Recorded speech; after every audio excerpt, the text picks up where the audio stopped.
Thank you very much for the warm welcome, and I'm really looking forward to this panel. What I would like to do in the next 15 minutes is to stress some crucial aspects of the origin contextuality digital spaces provide. And I will argue that these aspects set strict boundaries for theological communication today. First, I would like to share my screen. I hope this works. Can you see the yes? All right. Thank you very much. So our daily lives unfold in various contexts like partnership, family, work, the supermarket, the gym, and in our aspect, the church as well, and other things, of course. The transitions between these contexts are seamless because we are familiar with the prevailing codes. We can competently apply our world knowledge to navigate these realms safely, meaningfully, and coherently.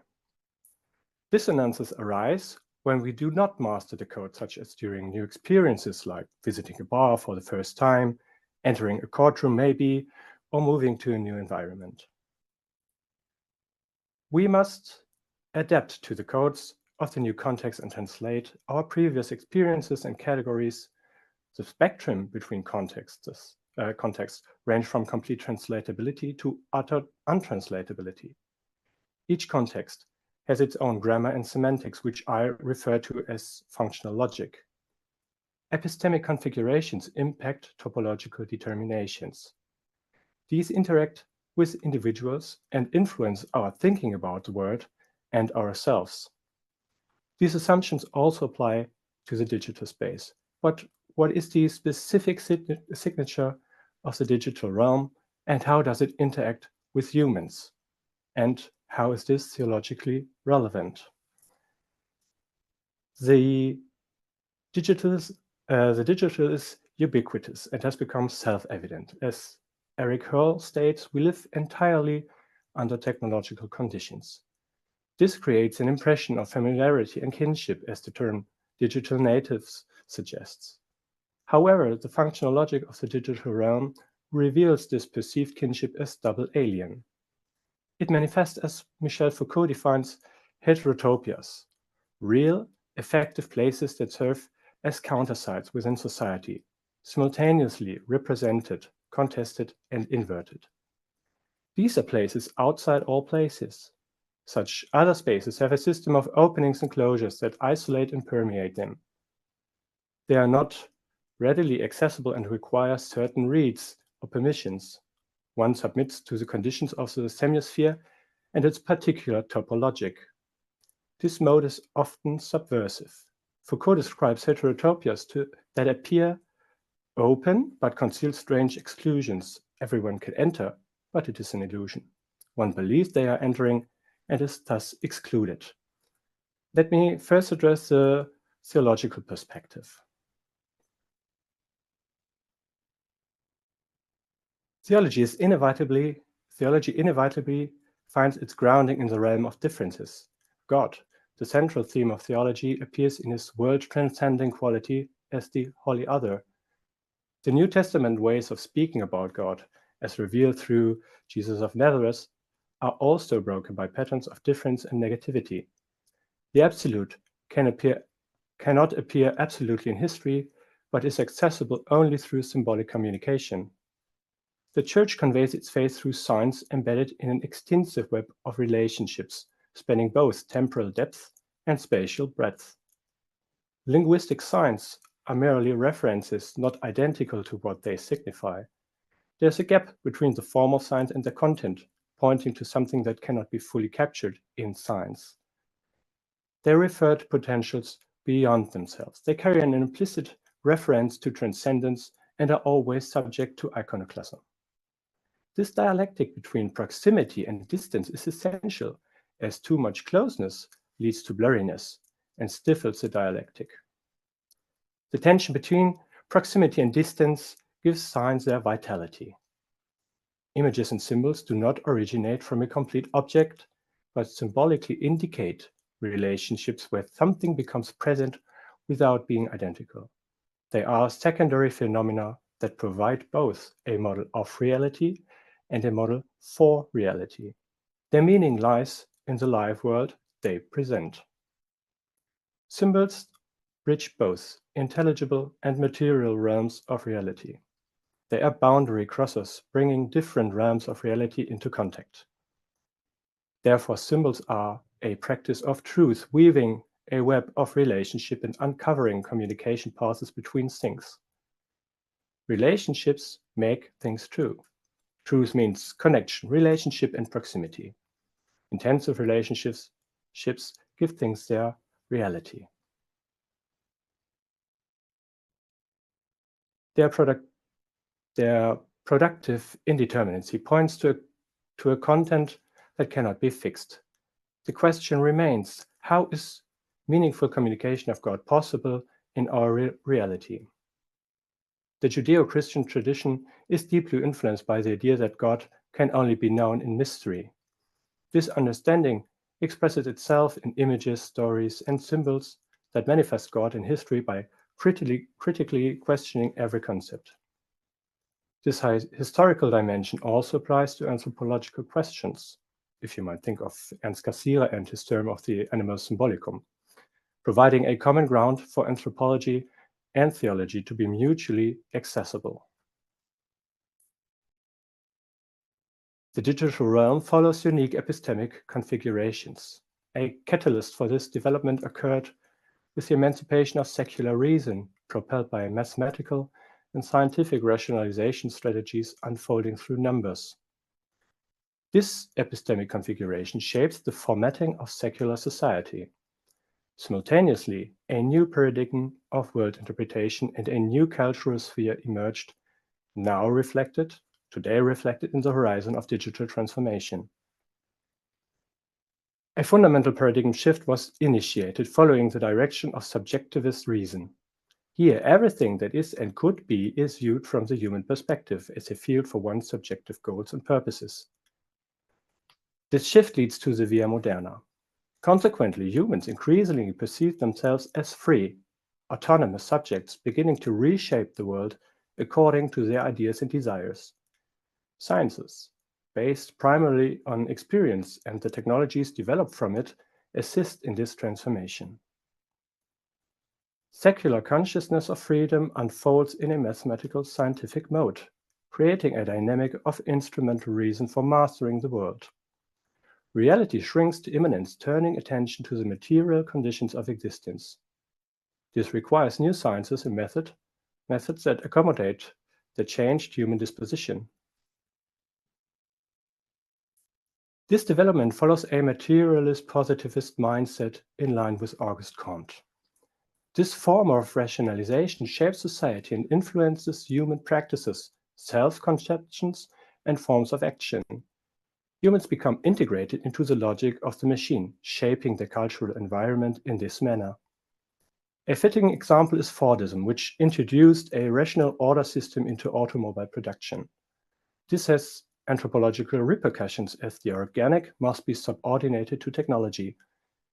Individuality disrupts standardized, rationalized work processes, resulting in the loss of meaning dimensions that individuals bring to their activities.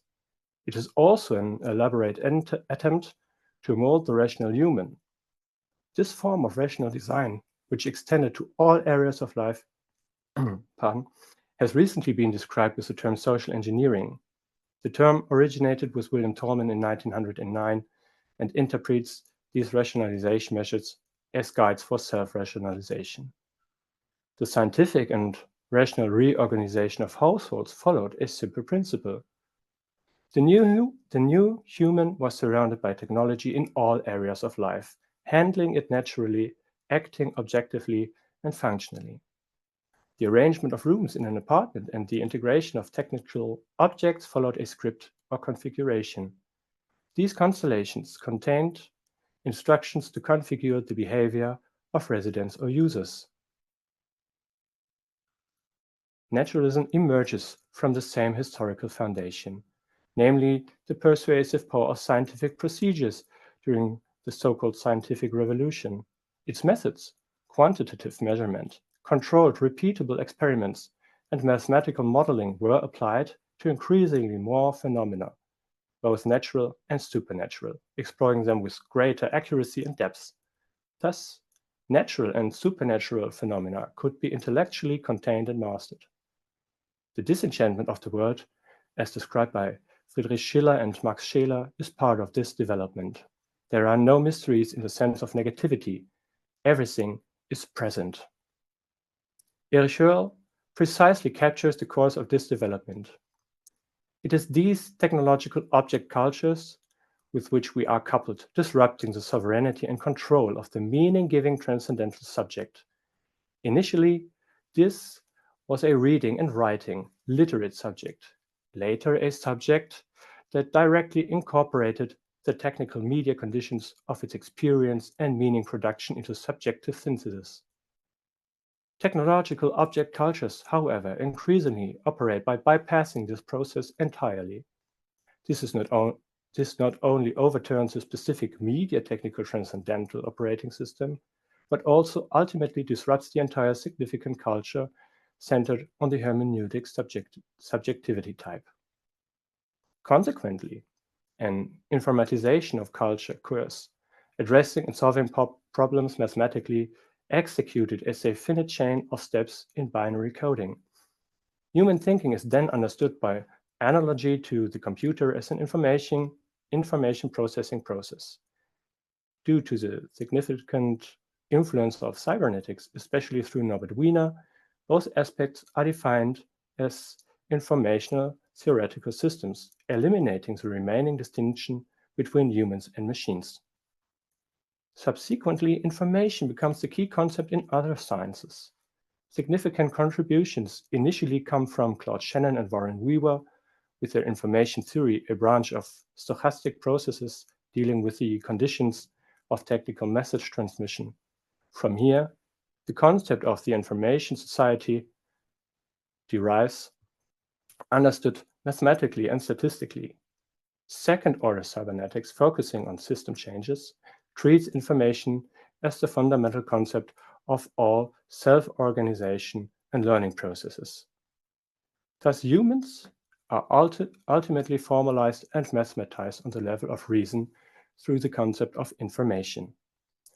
We carry out our actions, communication, and work with technology, which alters and co-constitutes these processes. The analogy between the computer and the nervous system, as explored by Warren McCulloch and Walter Pitts, and later John van Neumann, closes the gap for a complete equation with the machine. When thinking is formalized in this mathematical rationalization, it can be represented in its structure and replicated within artificial system. This is what AI does. This fundamental disposition determines which questions are possible and meaningful. In the sense of functionality and potential, know-how becomes the epitome of knowledge, the mode of truth. The technical determination of freedom, or the freedom-oriented determination of technology, does not merely understand humans as beings that produce technical artifacts, but as beings that technically realize themselves, whose truth is essentially technical. The technical and digital space created from this perspective form a real sphere with its own immanent positive legality.